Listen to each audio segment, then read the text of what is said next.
Syekh Abdul Hamid Habulung sebetulnya telah dilakukan penelitian dalam bentuk skripsi oleh mahasiswa program studi pendidikan sejarah FKIP Universitas Lambung Mangkurat Banjarmasin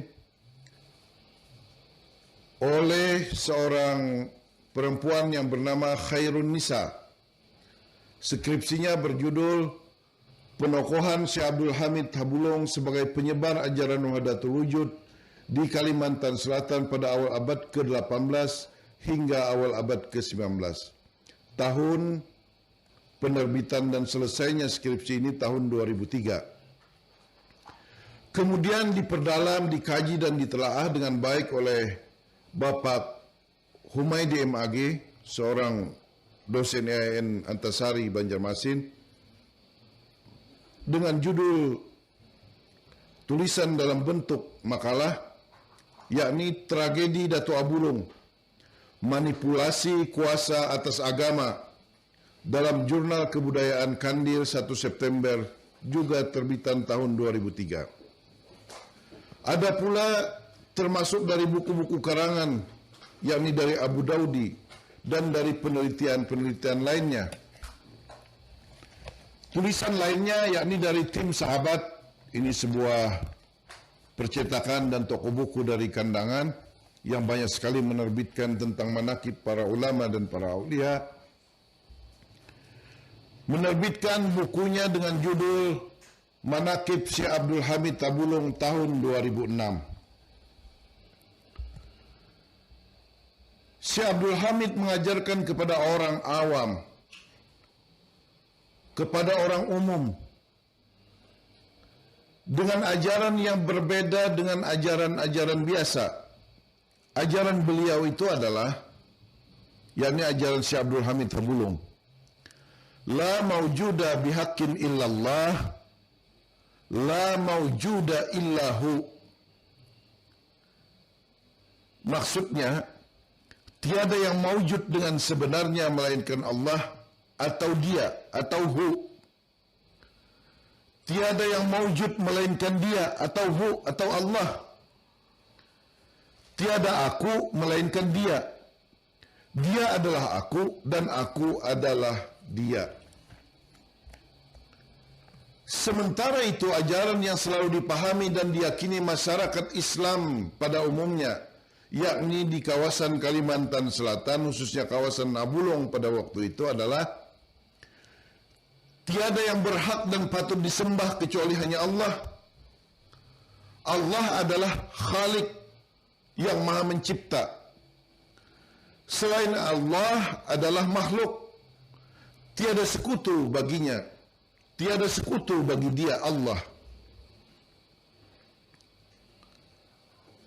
Ajaran umum ini dinyatakan Abdul Hamid sebagai kulit saja, luarnya saja, belum sampai kepada tahap hakikat. Ajaran Syekh Abdul Hamid mendapat pengaruh dari ajaran Syekh Abu Yazid Bustami, Abu Mughis Hussein Mansur Al-Hallaj, Syekh Hamzah Pansuri dari Pansur, Syekh Syamsuddin As-Sumatrani, Syekh Siti Jenar Al-Jawi dari Pulau Jawa, dan Syekh Patimang di Palopo, Sulawesi. Ajaran-ajaran inilah yang akhirnya membawa Abdul Hamid Habulung kepada jalan kematian, seperti yang terjadi dalam kisah tragedi Al-Hallaj dan Syekh Siti Jenar. Seperti kita maklumi, masa Sultan Hamidullah atau Tahlilullah tahun 1700 sampai 1745 telah diberangkatkan 3 orang santri dari Kesultanan Banjar, yakni Syekh Muhammad Arsyad Al-Banjari, Syekh Muhammad Nafis Al-Banjari, dan Syekh Abdul Hamid Habulung. Nah, Syekh Abdul Hamid Habulung ini, beliau pun berangkat ke Mekah dan sempat beberapa kali bertemu dengan Syekh Arsyad Namun Syekh Abdul Hamid Tabulung lebih cenderung mendalami semata-mata pada masalah tentang ilmu ketuhanan. Sidin selalu menanyakan tentang apa itu Tuhan, bagaimana keadaan hal Tuhan, kaitan Tuhan dengan diriku bagaimana. Karena itu, pertanyaan-pertanyaan itulah yang menyebabkan Syekh Abdul Hamid Tabulung mencari guru di mana-mana. Karena itu antara jalan daripada Syekh Abdul Hamid Tabulung dengan Syekh Muhammad Arsyad Al-Banjari itu jalan yang berbeda. Syekh Abdul Hamid Tabulung memiliki jalan semata-mata beliau bagaimana bisa untuk memahami ilmu ketuhanan, jalan mencapai Allah. Bagaimana supaya mesra dengan Allah. Sedangkan Syekh Arsyad Al-Banjari itu lebih memperdalam ilmu syariat, tarekat, hakikat dan ma'rifat melalui tahapan-tahapan dengan berbagai macam tingkat kesulitan yang luar biasa, dan inilah yang menyebabkan Syekh Muhammad Arsyad Al-Banjari itu sangat alim dan sangat lengkap ilmu sidin. Kembali kepada Syekh Abdul Hamid Tabulung. Ternyata Syekh Abdul Hamid Tabulung ini lebih senang berdiskusi. Ujar kita berdebat. Kadang-kadang surung kupak. Surung kupak itu artinya nang datang ini betakun, nang didatangi harus menjawab. Itu surung kupak. Sampai tuntas, kalau perlu sampai mulai habis isya sampai subuh, itu orang surung kupak itu biasa. Sampai masing-masing merasa puas.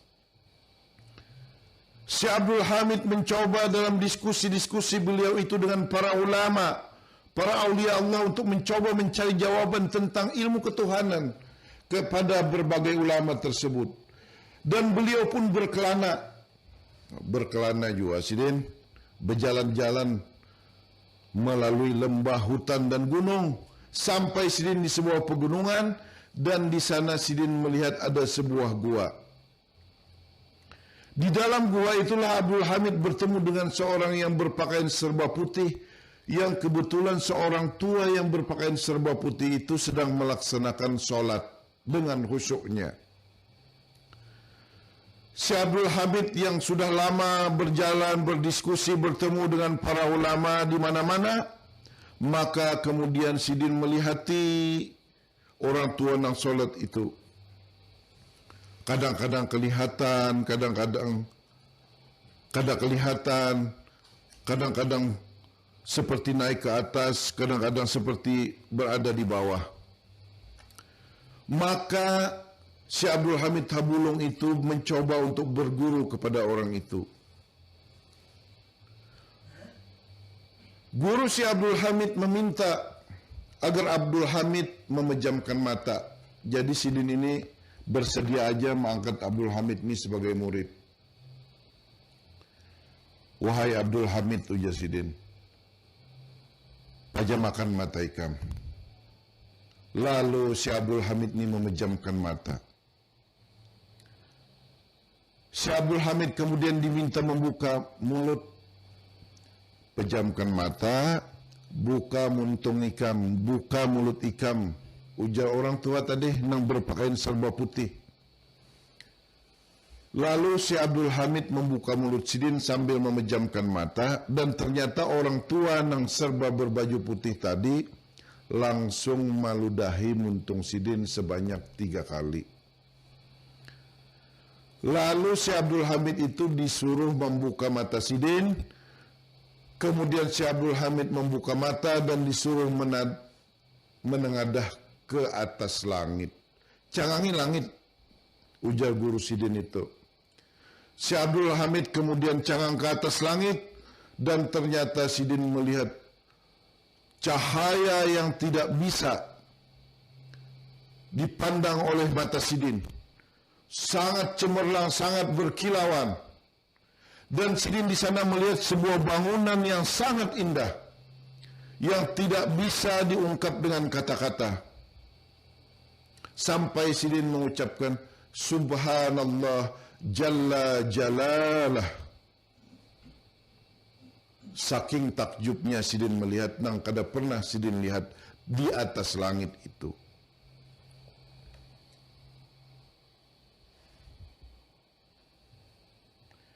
Kemudian Syekh Abdul Hamid itu melihat perlahan-lahan cahaya itu menghilang, lalu Sidin melihat langit seperti biasa kembali, dan kemudian Sidin melihati hadapan Sidin, melihati ke muka Sidin, mencari guru Sidin. Ternyata guru Sidin ini sudah kada ada lagi, sudah lenyap. Dan kemudian Syekh Abdul Hamid ini bingung. Karena apa ajar Sidin nih? Maka tadi aku ada di dalam gua, ada di negeri Mekah. Tahu-tahu aku ini ada di pinggir sungai. Sungainya luas dan cukup deras, dalam pulang. Banyak hutan-hutan. Berdiam Sidin itihi. Sekalinya Sidin sudah ada di kampung seorang. Langsung ada di Habulong situ. Sungai itu ya sungai Batang Banyu, sungai Batang, atau sungai Matapura. Ini ujar Sidin, aku sampai pulang di Kesultanan Banjar, padahal aku tadi datang di Mekah. Lalu Sidin kemudian memikirkan tentang Allah Ta'ala nih. Tahu-tahu sudah ada jawabannya. Ada di alam pangrasaan Sidin. Ini pang aja Sidin nang kutak-kunakan tadi. Tapi ujar Sidin, aku bulik dan dibulikakan ini oleh Allah Ta'ala ke Habulong, ke Kesultanan Banjar.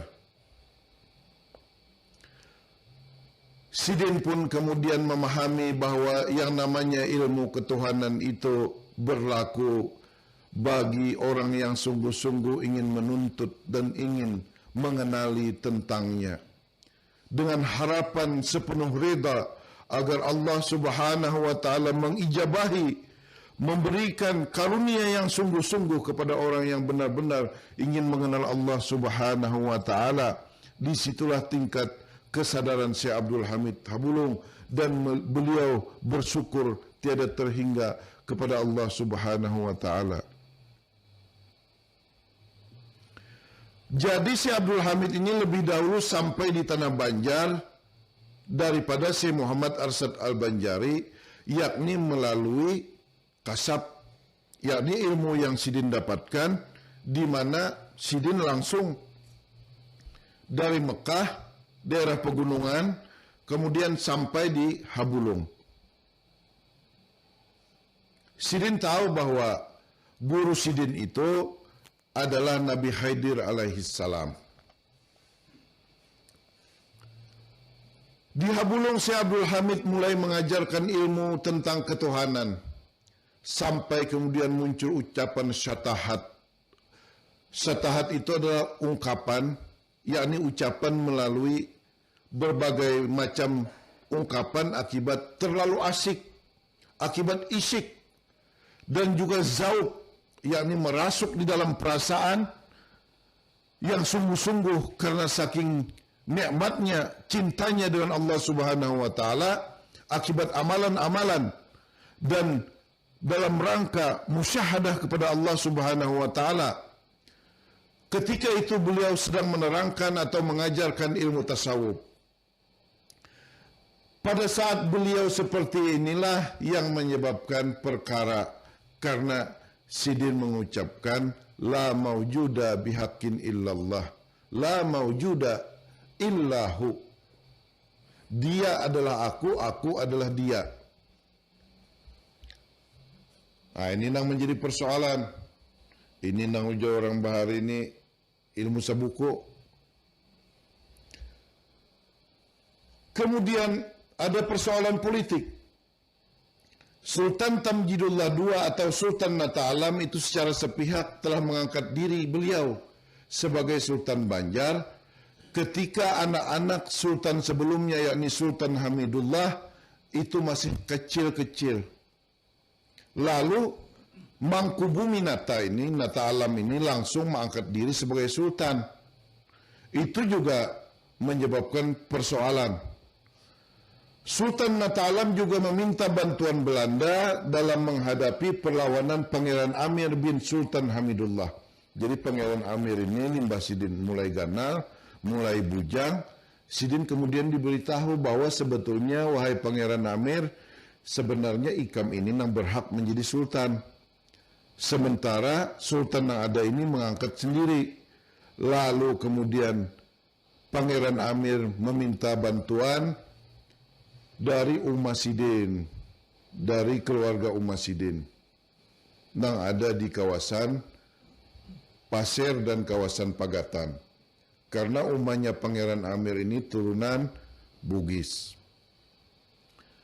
Nah, waktu itu Sultan Mataram kewalahan menghadapi pasukan Pangeran Amir ini, sehingga kemudian meminta bantuan Belanda.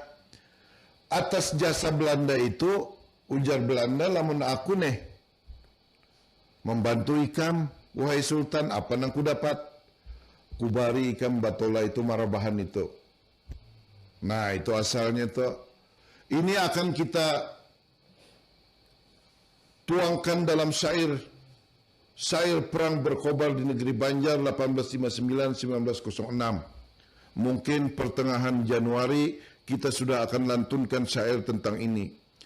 Karena penyerahan Belanda atas penyerahan Sultan Banjar kepada Belanda atas Marabahan itu sudah ditandatangani berdasarkan kontrak yang dibuat oleh Sultan Mataram. Jadi Belanda itu ingat ada mau pandir aja, Pang. Amun Ikam membari, kita ulah kontrak dulu tanda tangan. Nah itu nanti yang menyebabkan pembakal Kendet, abahnya Panglima Wangkang itu Sarik. Nah itu terjadinya nanti perang Wangkang itu. Itu kita syairkan nanti. Kita lanjutkan dulu. Si Abdul Hamid mendukung Pangeran Amir. Jadi si Abdul Hamid ini kan masih ke Makkah dibiayai oleh Sultan Hamidullah, ayahnya Pangeran Amir. Maka si Abdul Hamid itu tidak mendukung Sultan Mataram. Akibat tindakan Abdul Hamid itu, maka beliau sempat dibuat dalam kerangkeng dan direndam di dalam sungai, di Sungai Batang Habulung lebih dari 3 hari 3 malam. Namun setiap waktu sholat beliau naik ke atas banyu, kemudian beliau melaksanakan sholat fardu. Jadi meskipun kerangkeng itu dikunci, terbuka seorang, Sidin naik. Maklumlah ini ilmu laduni, ilmu nabinya Khidir. Jadi di dalam banyu itu kayak biasa, rasa bahinak biasa. Nah itu banyak disaksikan oleh para pedagang, para paiwakan, para pengunjunan yang mengunjung di Sungai Batang, kawasan Habulung. Akibat ini maka karisma si Abdul Hamid makin tinggi, makin naik. Pengikut Sidin pun makin banyak. Dan Sidin akhirnya terbuka memang menjelaskan tentang ilmu ketuhanan kepada orang awam. Akibatnya ajaran Sidin salah dipaham. Maka mereka lebih suka orang-orang di kawasan situ, di Habulung sana pada zaman dahulu itu ketujuh menuntut isi haja, yakni hakikat saja. Jadi ketujuh menuntut isi atau ilmu hakikat daripada ilmu syariat. Dan nang payah itu, ini menurut pandangan orang syariat, banyak nang kada mau sholat fardu di masjid. Akibatnya masjid di sekitar Habulung itu banyak nang kosong. Karena orang terlalu memperdalam ilmu hakikat yang dipaham oleh orang awam dan tidak memahami dasar-dasar yang sesuai dengan apa yang menjadi ketentuan dari Rasulullah sallallahu alaihi wasallam. Karena kalau dari tuntunan Rasulullah sallallahu alaihi wasallam, maka kita pun harus melaksanakan sholat 5 waktu. Bukan harus ya, wajib sebetulnya. Tentu keadaan ini dilaporkan Tuan Penghulu dan akhirnya sampai kepada Sultan. Karena orang heboh, tumbur di Habulong situ. Ajaran Abdul Hamid sangat menggemparkan dan sering disebut nang ujarun tadi ilmu sabuku. Para pendengar sekalian yang berbahagia, ilmu sabuku yang dipaham oleh orang Banjar itu adalah ilmu yang meyakini bersatunya hamba dengan Tuhan.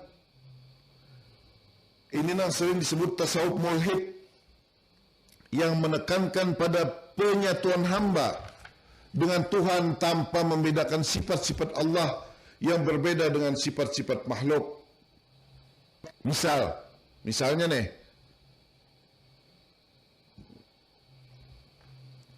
Allah Ta'ala itu kadim. Kadim itu artinya apalagi kadim azali, sedia, sudah ada, kada berpermulaan. Huwal awalu, dia yang tidak berpermulaan. Itu nang ujar orang tu, qiyamuhu ta'ala binafsih, berdiri dengan sendirinya. Maka mengaran makhluk atau manusia khususnya itu pasti muhaddas. Ujar orang baharu. Itu tuh kalau mengaji kitab tauhid tuh baharu Yesidin kan. Kemudian Allah itu adalah pencipta atau al-khaliq. Manusia atau hamba itu adalah ciptaan. Sifat Allah maha sempurna, sifat manusia atau sifat hamba maha terbatas. Manusia itu dhaif, manusia itu lemah, makanya manusia harus menyandarkan sepenuhnya kepada Allah Subhanahu wa Ta'ala. Sultan Banjar pada waktu itu kemudian meminta petunjuk dan nasihat Syekh Muhammad Arsad Al-Banjari. Lalu Syekh Arsad menyatakan, ujar Syekh Arsad begini, "Wahai Tuan Sultan, tanyakan saja baik-baik kepada Syekh Abdul Hamid Habulong, minta penjelasan beliau. Karena ilmu sidin itu sebenarnya bukan untuk orang awam. Maka dimohonkan kepada beliau jangan mengajarkan ilmu kepada orang yang belum paham tentang ilmu syariat dan tarekat. Ucapan beliau itu adalah ucapan seorang yang sedang asyik dan mabuk dengan Allah." Nah, itu tuh nasihat dan fatwa Syekh Arsad kepada Sultan Nata Alam. Akhirnya Sultan meminta beberapa pengawal memanggil Syekh Abdul Hamid ke Martapura, ke istana. Datang ai pengawal ni berjukung ganal. "Wahai Tuan Syekh, ulun diminta oleh raja, oleh Sultan agar pian segera datang ke Martapura, ke istana." Ujar Syekh Abdul Hamid, "Nah, ikam cari siapa? Abdul Hamid tu kada ada.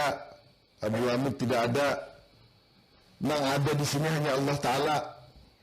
Ujar Syekh Abdul Hamid, "Bulikan na buhan nang penjemput pengawal tadi nih. Bapadahai lawan Sultan." "Wahai Sultan, kada kau ulun membawa sin ke istana?" Ujar sidin, "Tidak ada Abdul Hamid, nang ada hanya Allah Ta'ala." "Amun ka itu," ujar Sultan, "kesana pula ikam ke Habulong sana. Suruh Allah Ta'ala menghadap aku. Datang ke istana." Datang pengawal pulang. "Wahai Tuan Syekh," ujar Sultan Banjar, "nah, pian ini maksudnya Allah Ta'ala itu disuruh datang ke istana." "Haulah," ujar Syekh Abdul Hamid nih, "bisa-bisanya menyuruh Allah Ta'ala, memerintah Allah Ta'ala ke istana. Allah Ta'ala kan bisa diperintah," ujar Abdul Hamid. Aja pengawal kalinya ini dosa harap juga mantik sidin ini, ujar pengawal nih. "Bulikan pulang pengawal." Lalu Sultan memerintahkan agar panggil keduanya. Abdul Hamid di Kiau, kalau perlu Allah Ta'ala juga dibawa ke istana. Datang pulang nih kujuk pengawal yang ini. Maka hari tengah hari parut lapar sudah. Kira-kira ada macam itu, Pang. Tapi waktu itu di Sungai Batang banyak aja Pang orang berjual soto. Nah pasal terapung di situ. Kira-kira buan pengawal ini singgah dulu nukal soto di Sungai Batang tuh. Maka sotonya nyaman benar. Kira-kira zaman bahari itunya asli semuaan. Saraba asli bepetsingin balon tuh. Jadi anuena tuan sehena mun kawa si Abdul Hamid yani pianana lawan Allah Ta'ala datang ke istana. Iyalah ujar si Abdul Hamid, ayo ya amun ka itu aja aku datang ke istana. Lalu si Abdul Hamid menemui Sultan di istana. Sultan ini membujuk benar lawan si Abdul Hamid nih. Wahai Tuan si Abdul Hamid, tolongin ulun nah. Amun kawa pian bagaimana nih ajaran pian ni sengkira masyarakat kita menjadi baik. Nah ini kelaham si Abdul Hamid. Aku wahai Sultan mohon maaf, beribu maaf, mohon ampun, beribu ampun. Yang pertama, taulah sebenarnya aku ini kira-kira nih aja nih Pang. Aku ini sebenarnya marah lawan masyarakat di sana nih. Nah, karena Belanda ini makin banyak datang dan sampian wahai Sultan menyerahkan marabahan pulang lawan Belanda. Maka pedagang-pedagang kita ini yang di Sungai Batang itu banyak bandarnya sudah nang pinangalibana berusaha pajak makin banyak, lelongkang gini dipajakinya. Mulai lelongkang sebuting dipajakinya Belanda. Lahir anak sekung pajak juga. Karena itu hai Sultan, amun kawan jangan nang macam itu. Ternyata dialog itu akhirnya memang Abdul Hamid tetap bersikeras. Sultan Nata Alam kemudian meminta fatwa lagi dengan Syekh Muhammad Arsyad Al-Banjari. Ujar Syekh Muhammad Arsyad Al-Banjari, wahai tuanku Sultan, lamun sudah tu pian bujuk jua, terserah sampian karena pian nang mengambil keputusan. Karena pian nang ampunnya rakyat, ulun kada bisi kuasa, sedangkan di dalam kemuftian itu pun hanya membidangi masalah-masalah agama dan hukum tertinggi pasti ada di tangan sampian wahai Sultan. Macam itulah ujar Sultan. Akhirnya Sultan memutuskan, ini keputusan Sultan, bukan keputusan Syekh Muhammad Arsyad Al-Banjari. Karena Syekh Muhammad Arsyad Al-Banjari dengan Syekh Abdul Hamid tu babaikan aja sih den, bagusan aja orang sama paham tuh. Sultan memutuskan demi kepentingan masyarakat agar jangan terlalu menghebohkan, maka kemudian Syekh Abdul Hamid Abulung diberikan hukuman mati dengan cara dibunuh. Jadi Syekh Abdul Hamid Abulung ini karena mendengar mendapat hukuman bunuh, maka Sidin pun menerima. Ayuja ujar Syekh Abdul Hamid Abulung, tapi aku solat 2 rakaat dulu lah. Aku mun masalah bulik ni kadang jadi masalah aja Syekh Abdul Hamid. Dan ternyata kemudian Sidin ini dihukum bunuh dengan cara ditusuk dengan senjata. Tapi segala macam senjata kada mempan membunuh Syekh Abdul Hamid Abulung ini. Kada kawas sama sekali. Rupanya Syekh Abdul Hamid ni maras jua lawan bubuhan Algojo nih. Lawan pengawal yang bertugas untuk membunuh Sidin. Ujar Sidin, inilah keris pusaka ampunku. Amun ikan ni hendak membunuh aku, andaknya dibalikat sebelah kiri itu sedikit ke atas pundak. Nah, tusukakan sedikit aja Sidin.